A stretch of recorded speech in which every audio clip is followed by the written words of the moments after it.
Rain and wind making this a first alert weather day. The atmospheric river causing serious damage, powerful winds taking their toll, countless reports of trees down across the Bay Area, and hundreds of thousands of people are without power. Our photojournalist Rick Villaroman got a first-hand look at the danger this afternoon. Take a look at this. And I started to tell him it looks like it's leaning. There it goes. There it goes. Oh my God. Oh. Anyway, there goes my neighbor's house. That was unbelievable. As you saw there, a eucalyptus tree came crashing down right during our interview. This all happened in Redwood City about 3 hours ago. Thankfully, no one was inside that home and no injuries were reported. And that wind causing big issues on the commute right now. This is a live look from the Richmond-San Rafael Bridge. Eastbound lanes of the bridge and eastbound 580 are closed right now due to an overturned big rig. Police aren't sure when it will be removed. And check this out. The CHP just tweeted out this picture. They've actually lined up a caravan of Caltrans trucks to provide a windbreak just so they can get that overturned truck upright. And a live look across the Bay Area. The rain is backed up, but the wind is really whipping up. Yeah, it's been intense this afternoon. First Alert Chief Meteorologist Paul Hagan tracking the dangerous conditions now for us. Yeah, there's still some lingering moisture out there, as you can see from the camera perspective behind you. Plenty of drops on the camera lens. So we got both wind and flooding to talk about. Let's talk about the winds first, which are still bouncing around the camera as we look towards downtown Oakland. Peak gusts so far have been around 90 miles an hour in the higher elevations of the Bay Area, around the Bolinas Ridge in Marin County. The hills above Los Gatos recorded an 88 mile an hour wind gust. SFO recorded a 74 mile an hour gust this afternoon. That's why there was a ground stop for a period of time at the airport. In the lower elevations, mostly the wind gusts were in the 45 to 55 mile an hour range, but as wet as the ground is, that's certainly strong enough to bring down entire trees or at least branches and result in those hundreds of thousands of power outages.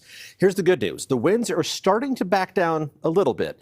It's still definitely breezy out there, but right now most of the gusts are in the 25 to 35 mile an hour range, as opposed to that 45 to 55 mile an hour spread that we had a little bit earlier. The high wind warning goes all the way until 11 o'clock tonight. The winds are going to die down significantly before that point. After about 7 o'clock, the winds are going to be still noticeable, but not nearly as strong. Still, be prepared for power outages to continue, the possibility of more trees coming down. That is going to be a threat as we go through the rest of this evening as well. Still some lingering showers out there, mainly down the peninsula and in the Santa Cruz Mountains, squeezing out even more moisture. We have added up plenty of it already, especially in the Santa Cruz Mountains. Over 4 inches of rain for Ben Lomond. Kentfield added up almost 3 inches of rain. Elsewhere, around an inch for Berkeley, Half Moon Bay, and San Francisco, and only about 3/10 of an inch for San Jose.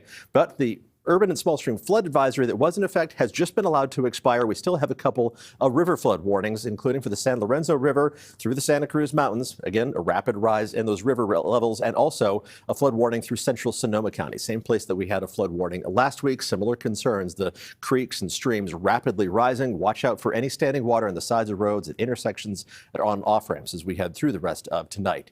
Here's the really good news. Couple of dry days in store for us tomorrow and Thursday. Details on that coming up in just a few minutes. Oh, that sounds great. A couple of dry days. We sure need it. All right, Paul, thank you. Well, the peninsula is seeing some of the most significant damage from the wind today. A downed tree and power line forcing the closure of Highway 92 this afternoon. And firefighters on the scene in Redwood City, where a large tree was being blown toward power lines. You can see at some point it looks like it actually hits the top of that line. And we spoke with people who live in the area who said they actually did lose power. And our Katie Nielsen joins us live from the other side of the bay. She's in Union City, where falling trees have forced more than 100 people out of their condo complex. Katie. Yeah, Ryan, if you take a look back behind me, you can actually see these massive eucalyptus trees. 4 of these trees fell into the condo buildings earlier this afternoon. You can see the size of the root balls of these trees. The ground just so saturated and picked up the trees. I need you to put those beds inside the zipline. Kayla Rivera is going to be staying with family for the next few days after being evacuated from her condo when massive eucalyptus trees fell onto 4 of the buildings just before noon. The tree just fell down, and then we got knocked on from the fire department and the police department to evacuate as soon as possible. Thankfully, no one was hurt, but all 48 units along the west side of Starling Drive near Mann Avenue were evacuated due to the threat of other trees falling as well.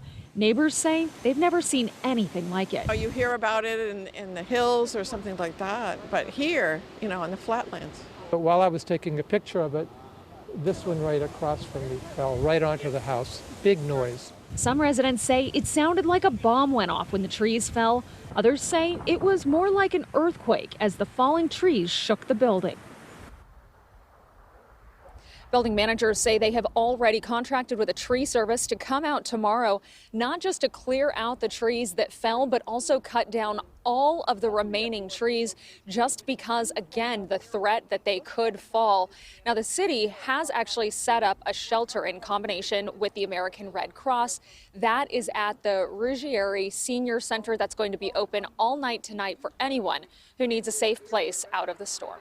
Yeah, those trees look imposing now right behind you, Katie. Thank you very much. To Walnut Creek now, where it was a very close call for a father and daughter who were just driving at the height of that windstorm. They were on North Civic when a wind gust brought down a huge tree. It was a warning from the passenger seat that actually saved them from being crushed. My daughter said, "Look up," and I saw the tree coming down. I thought it was just like super windy and it was just like the branches were kind of coming over, but then I saw it like fully come over and I was like, oh God. Yeah, scraped the side of my truck, broke the mirror, but everything's pretty good. So, and awesome. We're safe.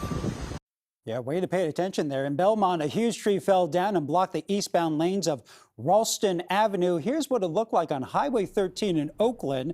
A tree blocking traffic on the northbound lanes this morning. And the storm damage is keeping public works and other crews busy today. Gusty winds are knocking down trees and power lines. The storm has left people across the Bay Area without power. And here's a look at the current power outages. More than 290,000 customers are in the dark. The majority of the outages are in the South Bay, East Bay, and Peninsula. The South Bay being hit the hardest with more than 130,000 customers without power tonight. We have Ann Makovic standing by, tracking the latest damage across the Bay Area. And Liz, in with the winds we've been seeing combined with the saturated ground, we are probably going to see many more outages over the next 24 hours.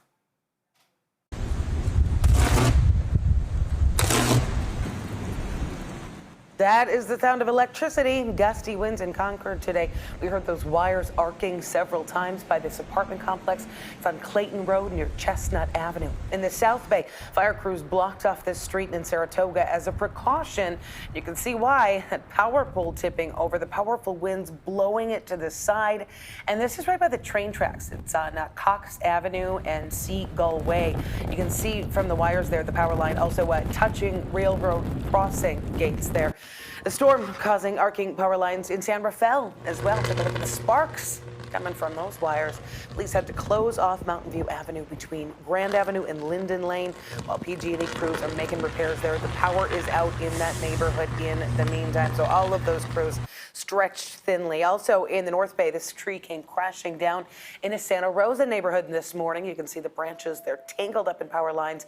Orchard Avenue there, we're told the tree snapped one utility pole into 3 pieces and damaged a second one, leaving close to 300 homes and businesses in the dark. There's also damage to 2 cars and street signs. PG&E says if you see downed trees or power lines, don't touch it, don't try to move it, just immediately report it. Call 911 or PG&E. Brian. All right, good advice there. And here's a live look at SFO where the wind causing all sorts of problems. As Paul mentioned, the airport reporting a 74-mile-per-hour wind gust earlier this afternoon. That led to a ground stop for all flights, but even before that, pilots say they weren't taking any chances. We're letting anybody depart if they want to, but everybody's refusing to depart. Yeah, nobody wants to depart, so we don't want to back everybody up at the runway because we already have about 10 to 12 aircraft that are just hanging out, but nobody wants to depart. And that ground stop was lifted at around 2 o'clock this afternoon, but there were hundreds of flight delays and 65 cancellations. Now to Monterey County, where we're told it could take a week to shore up a failed levee that flooded the community of Pajaro. Just about everyone in town has been ordered out, but our Devin Feely spoke with one homeowner who is standing his ground. 4 days after the initial levee breach and resulting flooding, and the community of Pajaro remains a muddy mess. It is a community that is divided between people who have decided to hunker down and stay behind and those who have opted to leave. It's almost 6 feet deep to come all the way to here. Rigoberto Estrada says the rising floodwaters seeped into his basement, leaving it sodden and muddy, but thankfully never reached the first floor where he lives. The water don't went to the first floor of the house, but they went through the basement. That's why I'm still here, pulling out the water with a small pump. For now, despite the pleas of his family, he's decided to stay. He has electricity but no running water. He's lived in this house for 34 years and doesn't intend to abandon it or his animals right now. I have chickens, dogs, parakeets, and I cannot move with all the animals. I had to let it go and do the best they can.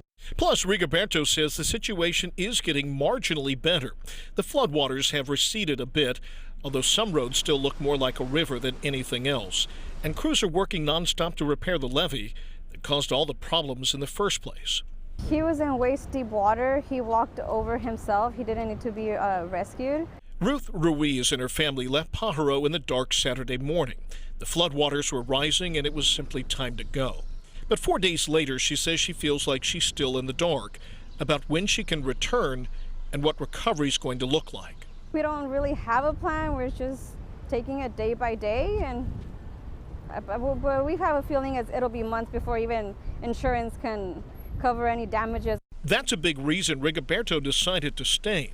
He started to clean up and dry out his home rather than let it sit in the mud and water. I feel better as I still in my house and I stay outside. I'm 70 years old and I do the best I can. The best thing I feel like I have to do is stay in my house. You might ask yourself, why would anyone decide to stay under these conditions? First, you can't measure someone's attachment to their home. And then you have to factor in the uncertainty of if you decide to leave, when you'll finally be allowed to return home.